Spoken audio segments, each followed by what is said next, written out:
இந்த காணொலி வந்து யூடியூப்ல போடுவேன் நாங்கள். யூடியூப்ல போட்டா பிறகு இந்த என்ன நெருக்கன்றீங்க. வணக்கம் உறவுகளே, நான் உங்கள் கேடி பாரதி. நாங்கள் இன்றைக்கு நிற்கிறது பன்னங்கண்டியில் நிற்கிறோம். இங்கே வந்து 2 பிள்ளைகளுக்கான உதவி திட்டம், படிக்கிற பிள்ளைகளுக்கான உதவி திட்டம்.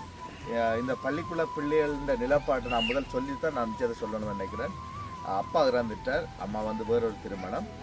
2 பிள்ளைகளும் வந்து அவங்களோட தாத்தாவோடையும் பாட்டியோடையும் தான் படிக்கிறோம். அந்த தாத்தாவுக்கும் வந்து வயசு கூடிட்டு, பாட்டிக்கும் வயசு கூடிட்டு, எப்படி இருந்தாலும் அந்த பிள்ளைக்கு நாங்கள் உதவி செய்ய போகிறோம். இந்த இதில் வந்து அயலுக்குரிய ஷூ, பேக், புத்தகங்கள் என்று சொல்லி எல்லாமே வேண்டி கொண்டு போகிறோம். இது எங்களுக்கு யார் வேண்டி தந்தார்ன்றதையும் நான் இதில் சொல்லத்தானே வேணும். உங்களுக்கு தெரியும், அவர் வந்து எங்களுக்கு நீண்ட காலமாக நிறைய உதவி திட்டங்களை செய்துட்டார். இந்த மக்களுக்காக, இந்த பாடசாலை மாணவர்களுக்கான உதவி திட்டங்களை செய்திருக்கிறார். நான் நினைக்கிறேன் 10 லட்சம் ரூபாயை செய்திருக்கிறார். இதுவரைக்கும் அவருடைய பேர் நான் எந்த இடத்துலையுமே பாவிச்சதில்லை, அவர் சொன்னதும் இல்லை. தான் செய்கிற உதவியை மட்டும் செய்யுங்க, எனக்கும் பிள்ளைகள் இருக்குது, அதுக்காக நான் வந்து இப்படி என்ற பேரை சொல்லி போடணும், என்ற பேரை சொல்லி கொடுக்கணும் என்ற தேவையெல்லாம் எனக்கு இல்லை. நீங்கள் வந்து தயவு செய்து இந்த பேரை மட்டும் பாவிக்க வேண்டாம் என்று நாங்கள் பலதர வீடியோ போட்டிருந்தாலும் கூட எதுலேயுமே அவர் சொல்லலை. அவர் யார், எங்கே இருக்கிறான்னு சொல்ல போகிறேன். அவர் கனடா நாட்டில் இருக்கிறார், சொந்த இடம் அவருடைய நீர்வேலி. அந்த அண்ணாவுக்கு உண்மையில் நான் பாராட்டு தெரிவிக்கிறேன். இதுவரைக்கும் அவர் வந்து பேர் சொல்லாமலே நிறைய உதவி திட்டங்களை செய்து கொண்டிருக்கிற ஒரு நல்ல மனிதர். அவர் வந்து நீடூடி காலம் இந்த பிள்ளைகளோட, அவற்றை குடும்பங்களோட சந்தோஷமாக இருக்கணும். சரி, நாங்கள் இப்போ யாருக்கு இந்த பேக்கை இதெல்லாம் கொடுக்க போகிறோம்ன்றதை காட்டுறோம் வாங்க.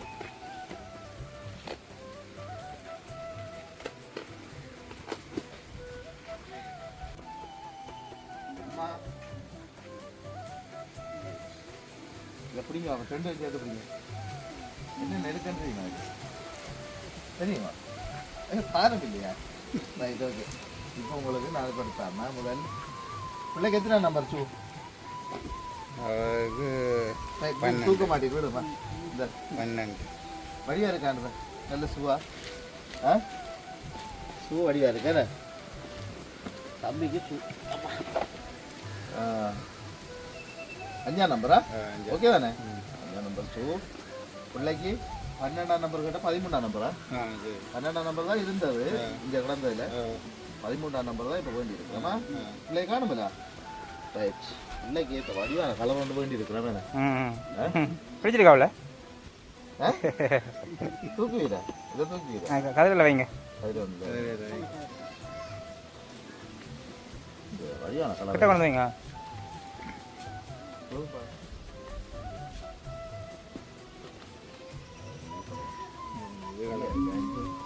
நல்லா போடுவாங்க. நாளைக்கு பள்ளிக்கூடம் போகக்குள்ள, நாளைக்கு திங்கக்கிழமை கேட்கப்படுறாங்க. என்னப்பா புது பேக்கோட வரலாம் இந்தாங்க தம்பிக்கு பிடிச்சிருக்கா அம்மாக்கு? புது பேக் என்ன அவ்வளவு இட்டாக்கடாக்கேன்னு நான் யோசிக்கிறேன். ரைட். இங்கே பிள்ளைக்கு ஏற்ற மாதிரி ஒரு பொம்பாசா மாதிரி வந்துருக்கா? இங்கே வேறு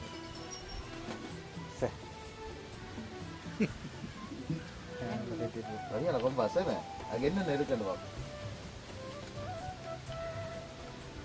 பென்சில் ரேசர் இந்தியாவில்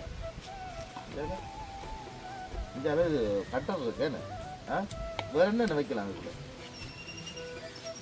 எல்லாம் கொண்டு வரலாம். உங்களுக்கு கலர் படிக்கலாங்க. கலர் பட்டி இருக்கா?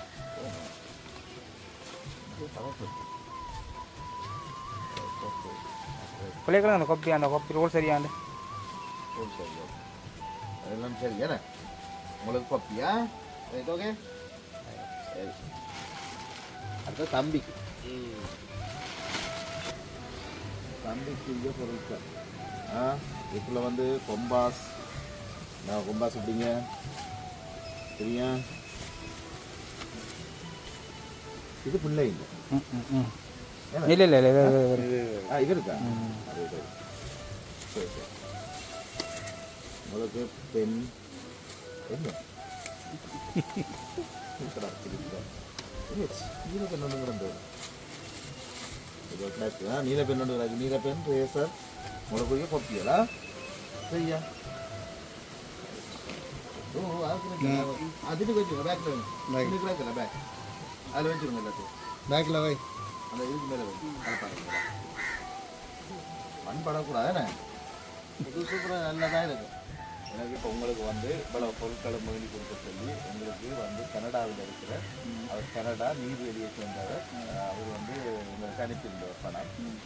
அந்த பணத்தில் தான் இந்த 2 பிள்ளைகளுக்குமான ஷூ, குட்டை, பேக், குட்டை, குப்பத்தி எல்லாம் வேண்டி இருக்கிறேன். நீங்கள் என்ன சொல்லுங்க, உங்களை எவ்வளோ காலமாக அந்த பிள்ளைகள் உங்களோட இருக்கணும் என்ன வந்து சொல்ல மாட்டீங்களா? வந்து கல்யாணம் கட்டினதில் இருந்து உங்களோட இருந்தது நாங்கள்லாம் நிறைய வளர்த்து கொண்டு வரோம்.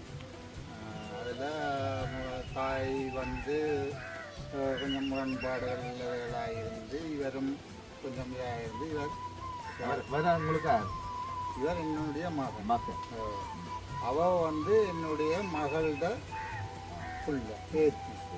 அப்போ இவர் வந்து மாமனார் தான் மருமகளை கல்யாணம் கட்டணும். கல்யாணத்தில் வேகில் மாதம் அவங்கள வந்து அவள் பிரிஞ்சு போய் வேறு கல்யாணம் கட்டி பிள்ளைகள் மேலங்குளமாக விட்டு நாங்களும் அந்த பிள்ளைகளை நாங்கள்லாம் வளர்த்துருந்தோம். அவருக்கும் சில வருத்தம் துன்பங்கள் வந்து வந்து 4 மாதம் தான். அதாவது என்னுடைய மகன் தொடர்ந்து. இப்போ முழு பொறுப்பும் எங்களுடைய பொறுப்பாக தான் அந்த பிள்ளைகளை நாங்கள் வளர்த்து கற்றுக்கிறோம். உங்களுக்கு எத்தனை வயசு? எனக்கு இப்போ 71 வயசு. 71 வயசு ஆகுது. இப்போ நீங்கள் நான் நினைக்கிறது எத்தனை ஆண்டு படிக்கிறேன்? இப்போ 6ஆம் ஆண்டு படிக்கிறேன். 6ஆம் ஆண்டு படிக்கிறேன். நீங்கள் சில நேரம் ஓயில் படிக்கிற நேரம் உங்களுக்கு கஷ்டமாக இருக்கும், தொழிலுக்கு இதுகளை கஷ்டப்படுவீங்க. அப்போ அம்மா சொல்லுங்க, நீங்கள் சொல்லுங்க, கூட இதை சொல்லுங்க. இந்த பிள்ளைகளுக்கு நீங்கள் என்ன செய்யணும் எதிர்பார்க்குறீங்க? நல்லா படிக்க வைக்கணும், வருங்காலம் நல்லா இருக்கணும். அதைத்தான் நாங்கள் எதிர்பார்க்குறோம். இப்போ சின்ன ஆக்கள் இருக்கிறாங்க, வளர்ந்துட்டா அவங்களுக்கு சிலவளுக்கு படிக்க வைக்க எங்களுக்கு கொஞ்சம் கஷ்டம் தான். வயதும் போயிட்டுது, எனக்கு 63 வயது கஷ்டம். இப்போ எனக்கு சுவர் திறக்கிற அதுன்னு சொல்லி வருத்தத்தோடு தான் இருக்கிறோம். இருந்தும் வயலுக்கு கூலி வேலைக்கு போகிறது இடைக்கெல்லாம் போய் தான் பிள்ளைகளை பார்க்குறது. பிள்ளைகளே போய் தான் பார்க்குறீங்க. இப்போ இந்த உதவி செய்த அண்ணாக்கு வந்து நீங்கள் உங்களுக்கு மகன் முறைன்னா சொல்ல வேண்டாம், அவருக்கு நீங்கள் நன்றி சொல்லணும். இல்லை எல்லா புலம்பெயர்ந்து வாழ்ந்தாலும் அங்கே வந்து அவங்க கஷ்டப்பட்டு உழைச்ச காசுகள் தான். இப்போ நாங்கள்லாம் வந்து ஒரு டைம் கிளம்பி போகலாம் வேலைக்கு, அங்கே அப்படி இல்லை. 4 மணியில் நிற்க மாட்டோம், 4 மணிக்கு பனிக்க போய் நிற்கத்தான் அங்கே பனி கொட்டும், குளிர்காலமாக இருக்கும், நடக்க முடியாத அப்படியான சூழலுக்கையும் அவங்க வேலை செய்து தான் எங்களுக்கு இந்த பணத்துகளுக்கு அனுப்பிடும். அவங்களுக்கு நீங்கள் சொல்லுவாங்க, இவருக்கு நீதிவெளியை சேர்ந்தவர் கனடாவில் இருக்கிறார்.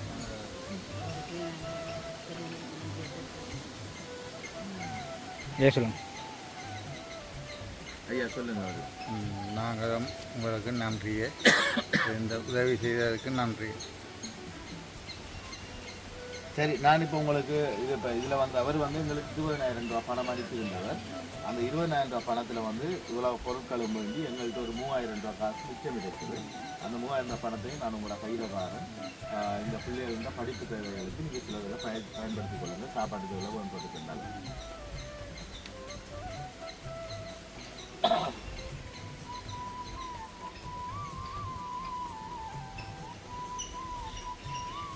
வர போதன மாற்றின காசு இல்லை, இருக்க மாற்றின காசு.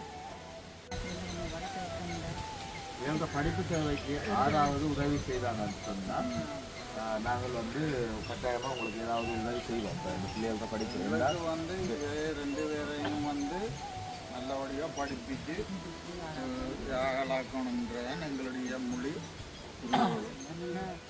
இப்போ ஐயாவுக்கு வந்து நான் இந்த பணத்தில் வந்து 3,000 ரூபா வணங்கியிருக்கிறேன். 5,000 ரூபா கொடுத்தனா அதில் 2,000 ரூபா திருப்பி தந்திருக்கிறேன். என்னட்டு யோசிப்பாங்களே, என்னடா ஐயா காசு கொடுக்குறாரு.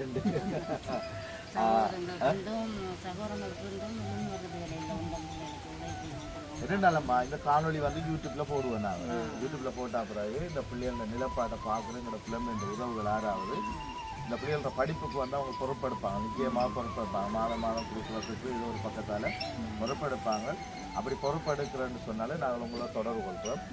உங்களோட ஃபோன் நம்பரை சொல்லுங்கள். எனக்கு ஒரு 077 88 30 486. சரி, ஓகே. இந்த காணொலியை பார்க்குறீங்க, ஐயாவோட ஃபோன் நம்பரையும் இதில் சொல்லியிருக்கிறேன். தயவு செய்து இந்த பிள்ளைகளுக்கு நீங்கள் உதவி செய்யணும்னு சொன்னால் நேரடியாக ஐயாக்களோட தொடர்பு கொண்டு நீங்கள் உதவி செய்யலாம்னு சொல்லி நான் கேட்டுக்கொள்கிறேன். ஏன்னா இந்த பிள்ளைகள் வந்து அப்பாவும் இல்லை அம்மாவும் இல்லை. அவருக்கு 71 வயசு, அம்மாவுக்கு 63 வயசு. இன்னொரு 10 வயசில் 10 வருஷத்தாலே வேல்ற கல்வி செயல்பாடு எப்படி இருக்குமென்று எனக்கு தெரியல. அவையோட செயல்பாடும் எப்படி இருக்குமென்று எனக்கு சொல்ல முடியாது. ஏன்னா எல்லாமே காலநிலை வந்து மாறிக்கொண்டு போகும். 6வது இந்த காணொலியை பார்க்குற நல்ல உள்ளங்கள் இந்த பிள்ளைகளுக்கான கல்வி தேவைக்கு நீங்கள் உதவி செய்வீங்கன்னு கேட்டு உதவி செய்கிறேன். நன்றி, வணக்கம்.